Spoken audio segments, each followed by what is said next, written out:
درنو لیدونکو نو د قمر خیریه بنسټګر استاد رحمت الله نوروز را سره د چې په دغه نږدې ورځو کې افغانستان ته راغلی دی او دلته دغه د شلو کورونو افتتاح وکړل او د 12 کورونو او د یو مسجد د جوړولو چارې هم پیل کړې. استاد لومړی خو د تسلیم شو په خیر راغلی څو کال پس راغلی افغانستان ته. څو کال پس نه څو میاشتې پس راځم زه. څو میاشتې پس راغلی. دا ځل اته میاشتې پس راځم. اکثر کله 2 میاشتې بعد راشم 3 میاشتې بعد راشم. ځکه اماراتو کې هم نظر تک راته کولای شم. استاد زه بلګ اول سر تلاړ شم چې قمر بنسټ فکر د کوم ځای نه پیدا شو. خو خبره ده دا اصل کې کله چې زه په آلمان کې وم نو موږ فامیل او دوستانو موږ نور بنسټ سره کومک کوو اته بنسټ سره کوم بل سره کوو لیکن زما فکر دا چې ولې نه موږ بنیادی کار وکړو پل چاک جوړ کو مکتب جوړ کو کلینیک جوړ کو کورونه جوړ کو او بیا د کله ما د سره خبرې کولې دوی هغه امکانات نه وو چې دوی دا کار کړی وای نو مې ولې نه زه یو بنسټ جوړ کوم چې یو دا کار وکړو. دویم دا چې ګوره پاکستان ته د کال $1 بلین خیریه پیسې ځي لیکن افغانستان ته نه راځي. مې ولې نه موږ اسلامي ارګانونه افغانستان ته راوړو. الحمدلله فکر کوم چې اوس د کال کم سے کم یو $10 میلیون افغانستان ته راځي ارګانونه موږ افغانستان ته راوستي نو دغه دوه بنیادی علتونه چې ما قمر بنسټ شروع کو. د قمر څو کال شو چې په دې برخه کې کار کوي؟ تقریبا نو 7 کال شو الحمدلله. قمر سٹارټ شو د افغانستان نه بیا خارجي لایسنس مول په جرمني کې واغستو بیا په هالند کې واغستو اوس په انګلستان کې لرو الحمدلله. په قمر کې تاسو کم کارونه کوي لکه د کورونو جوړول شو نغدي مرسته شولې خوراکي مواد شو دغه څاګانې شولې فکر کوم تاسو یو څه باغونه هم دي په لغمان کې هغه په قمر پورې دي که بهر؟ نه ټول قمر پورې دي باغونه کورونه څاګانې مساجد مکتبونه کلینیکونه یتیمانو کفالت خوراکي مواد متوازی ورکول خو زموږ اکثر توجه د بنیادی کارو ته وي پلونه جوړول د اوبو سیستمونه جوړول خلکو ته زموږ دغه زیات توجه ده بدون شک چې قرباني هر څه لرو الحمدلله اوس اختر را روان دی موږ تنا په مزار شریف کې 150 غواګانې به ذبح کوو نو الحمدلله قمر غ ویلیوم زیات دی او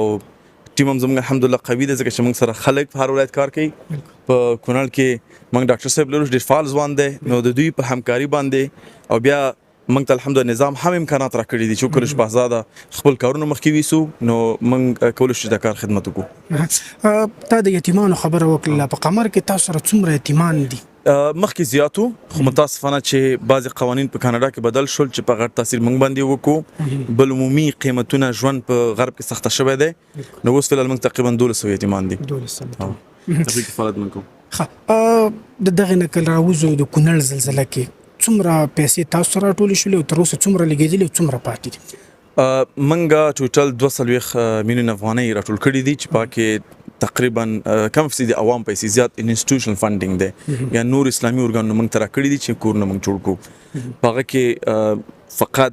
اوس دغه 12 کورونه پاتې چې هغه تطبیق کو مسجد او دوی ته باید غواګانې وخلو نور ټول شي په دې کې موږ توزیع مصرف کړی دي هغه 12.3 میلیون په کورونو باندې دي 15 میلیون په خوراکي مواد او ولې کومکونو باندې دي 15 میلیون نقد ورکړي دي او 1.4 میلیون چې کوم دي کورونو ته دي 15 لکه مسجد ته او تقریبا 2 میلیون غواګانو ته د لا پاتې چې باید موږ تقسیم کوو. د غوي غوا به څومره قیمت لري؟ نو هغه اصل کې غوا فرق کوي کنه ته فکر کوم تجربه لري کنه لري خو هغه غوا فرق کوي نو فکس قیمت ته نشي ولې خو موږ ټوټل بودیجه دا وته لرو. یو دغه ته مې وسپیکر شو تاسو وکیلا په لندن کې کله نه هېره کله نه هېریږي هغه په څو خرڅ شول او هغه روپۍ په کم ځای ولګېدلې؟ ګوري هغه د کېله چې چاغس هغه زمونږ خپل ډونرو هغه یو بولی سیستم چې موږ لانچ کړی وو په خپل ذات کې هغه افغانستان د یتیمانو ته پیسې ورکړې وي هغه مخکې نه موږ سره یتیمانو کفالت درلودو نو همغه کېلې پیسې ډایرکټ هم د کفالت کې لاړې او هغه زما ملګری هم دی یو څوک چې دی او زه سره نزینه پیژنم الحمدلله. یو ګپ د پکې وي داسې یو بله کېله غن اخلي چې شرط ما زه به سره خبرې وکم صحیح ده زه به سره خبرې وکم ان شاء الله چې بل کې اخلي کړه اخلي دا هم مالټه خرڅ کوم ما ته خلکو ویلې چې ولې کېله مې ولې نه دلیل هم دا و چې ولې کېله ما وختل چې د میډیا توجه واړوم دې خبرې ته ځکه په ورځو کې 2022 کال فکر کوم 2022 کال امریکا او انګلستان ویل چې موږ خیریه نهادونو ته مشکل نه لرو چې افغانستان کې کار وکړي چې کله موږ افغانستان کې کار کوو موږ په هیڅ ټوریست په ایرپورټونو کې بیا گرفتارولو فازابولو به ساتو به کینولو افغانستان د پیسې نه لیږلي نو دغه چانس ما واغستو چې کېلی چانس ما واغستو ما بي بي سي سی ان ان خلک سره خبرې وکړې دا مشکل په هغه تورې حل شو نو هغه کې یو سټریټیجیک ډیسیژن وي بعضې وخت خلک فکر چې موږ یو کار دې دپاره کوو نه هغه د شاته موږ پلان وي استخاره وي هر څه وي هغه کار هغه نه باید موږ کار کوو یا نه سهار پاس اعتراض دا کار وکړه نه هغه لپاره شاته فکر شوی مخکې هم ته فکر شوی مخکې دا کېله اصل کې دومره نه وه ما نور هم مخکې وړله خو متاسفانه هغه افغانان هغه نه ډېر جدي ونیوله ما بیا نور پلان تطبیق نه کړل نور پلان ما درلودله کېلې دپاره ښه زه الله دې وکړي چې هغه پلانونه اوس تطبیق شي او دغه کمې پیسې چې دي هغه افغانستان ته راشي استاد په افغانستان کې در سره په قمر خیریه بنسټ کې څومره کسان په کار شوي دي په قمر کې یو موږ سره مستقیم کارمندان دي او غیر مستقیم دي غیر مستقیم مساجد چې موږ جوړو غیر مستقیم کې حسابيږي کوم کله ته اوس کار کړی دی قراردادیان دي ټوټل چې هغه